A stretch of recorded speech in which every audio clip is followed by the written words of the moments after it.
Assalamualaikum warahmatullahi wabarakatuh. Tetap semangat dalam ilmu kimia dengan Pak Dedi. Kali ini kita coba membahas masalah hukum Hess. Ya, kita coba mempelajari masalah hukum Hess. Ini adalah materi yang cukup menarik dan cukup menantang untuk kalian semua, karena di sini adalah perhitungan-perhitungan yang cukup memakan otak kita. Tapi jangan khawatir, pasti kalian bisa. Ya, pertama-tama kita akan bahas masalah perhitungan entalpi berdasarkan hukum Hess. Ya, sebenarnya kemarin sudah kita bahas masalah hukum Hess di dalam ada termokimia, ya, yaitu membahas masalah panas. Di sini di dalam hukum Hess dikatakan delta H1 sama dengan delta H2 ditambah dengan delta H3. Ya, delta H1 ditambah dengan delta H3. Saya mengumpamakan, saya berangkat, saya keluar dari rumah ke pintu, dari pintu kita ke pagar. Ya, jadi kalau saya katakan berapa jarak saya ke pagar, maka dari pintu ditambah dari pintu ke pagar. Ya, dari kamar ke pintu, dari pintu ke pagar. Ya, di sini delta H satunya kita lihat di sini adalah delta H1, delta C, 2C ditambah O2. Ini keseluruhan. Keseluruhannya di sini. Ya, delta H1 keseluruhannya atas ke bawah. Ini dibagi dua, dipotong-potong menjadi delta H2 jadi dengan delta H3. Ya, dengan demikian kesimpulannya delta H1 sama dengan delta H2 ditambah dengan delta H3. Tadi saya sudah katakan dari kamar ke pagar. Ya, berapa jarak dari kamar ke pagar? Di sini dibagi kamar ke pintu, pintu ke pagar. Semacam itu. Ya, jadi mudah sekali untuk kalian semua. Ya, saya yakin kalian bisa mencobanya. Ya. Nah, kemudian kita dilihat dengan jalan yang berbeda. Ya, jalan yang berbeda. Ya, tadi delta H1 sama dengan delta H2 ditambah dengan delta H3.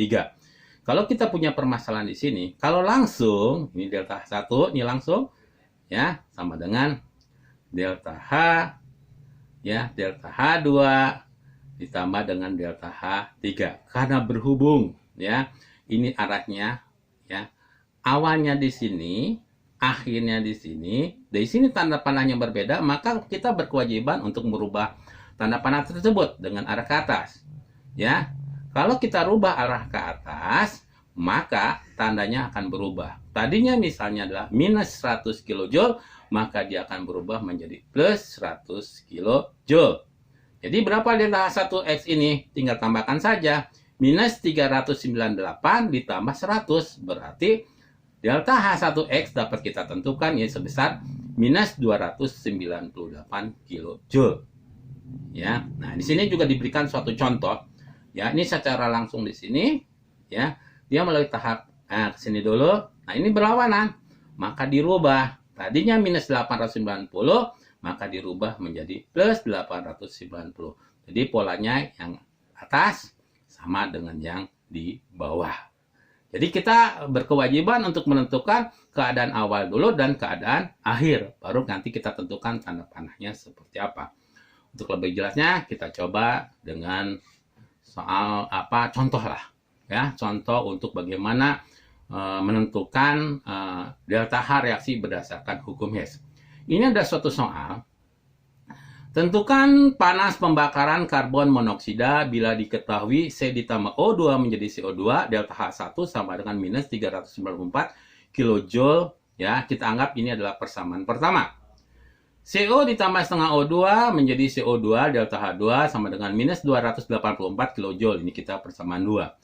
Hitunglah delta H3 pada reaksi C ditambah setengah O2 menjadi CO2. Ini yang diharapkan dalam soal tersebut, ini yang kita inginkan.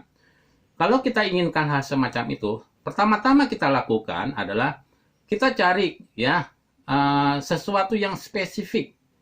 Sesuatu di persamaan itu hanya itu yang ada, di tempat yang lain tidak ada. Contoh, misalnya di sini C.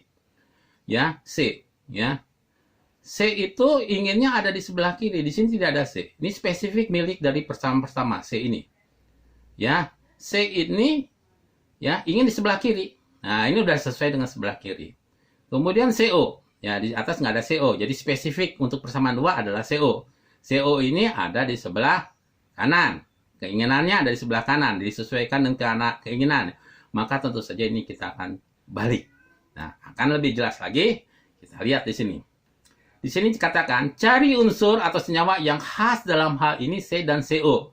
Khas dalam hal ini adalah C dan CO. Artinya, C ini hanya dimiliki oleh persamaan ke-1, dan CO ini hanya dimiliki oleh persamaan kedua. Diharapkan C ada di ruas kiri.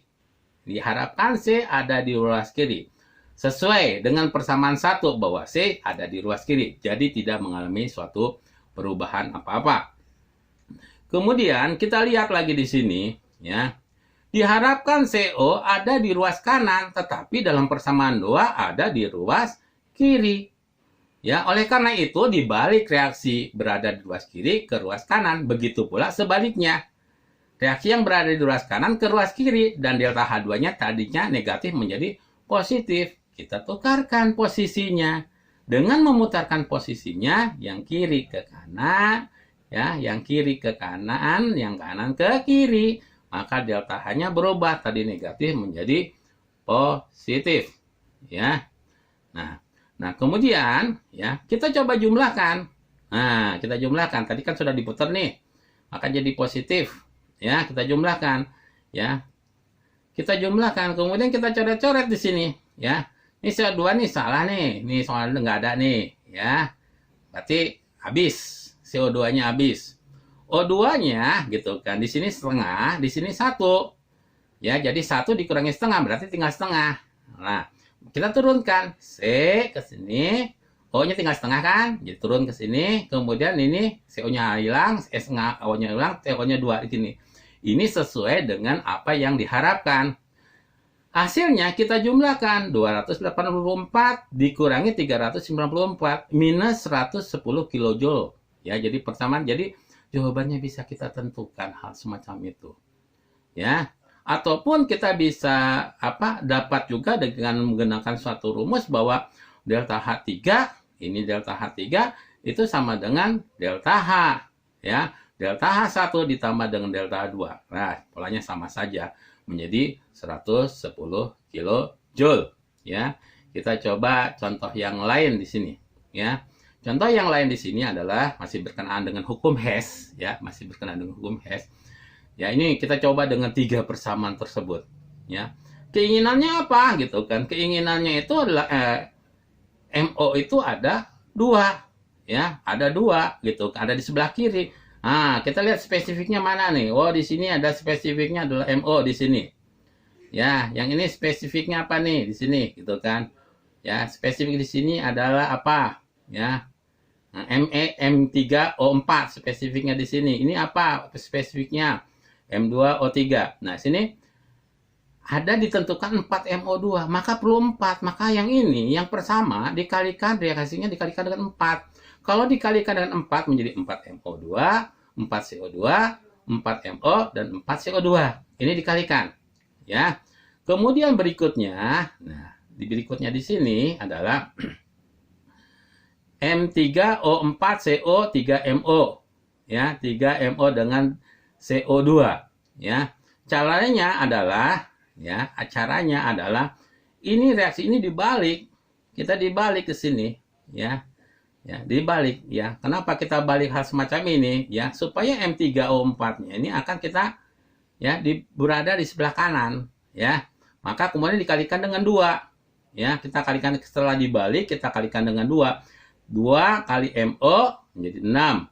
CO2 kali 2, 2. Kemudian M3 kali 2, 2 CO. Nah, yang kemudian yang sebelah ini, karena M3O4-nya sudah ada di sebelah kiri kanan, maka diharapkan untuk ini ada di sebelah kiri. Maka dibalik, reaksi dibalik. Kalau tadi dikalikan 2, sekarang reaksi dibalikan 2, ya, kemudian dibalik. Ketika dibalik hal semacam ini, kita akan memperoleh 2M3O4 ditambah CO2 menjadi 3M2O3 ditambah CO2. Kita coret yang sama. Di sini misalnya CO4 CO2, di sini 4 CO2, di sini ada 2, 1, 2, 1 sebelah kiri ada 3, di sebelah kiri ada 4, sebelah kanan ada 3, maka kelebihan 1 di CO. Kemudian yang kedua, kita lihat lagi yang dicoret apa nih? 4MO, di sini 4MO, di sini 6MO. Berarti ini tersisa 2MO. Ini tidak dicoret, maka kita masukkan. Dan selanjutnya kita lihat lagi di sini mana yang tidak dicoret ini. Ini kita tidak coret. 3M23. Kemudian ini ada 3, di sini ada 4, maka adalah CO2. Maka dengan demikian kalau kita jumlahkan menjadi minus 80 jumlah joule. Ya, gitu. Ya. Dengan demikian Bapak harapkan kalian dapat memahami, ya, dapat memahami dengan baik. Pak cukup sekian dulu. Assalamualaikum warahmatullahi wabarakatuh.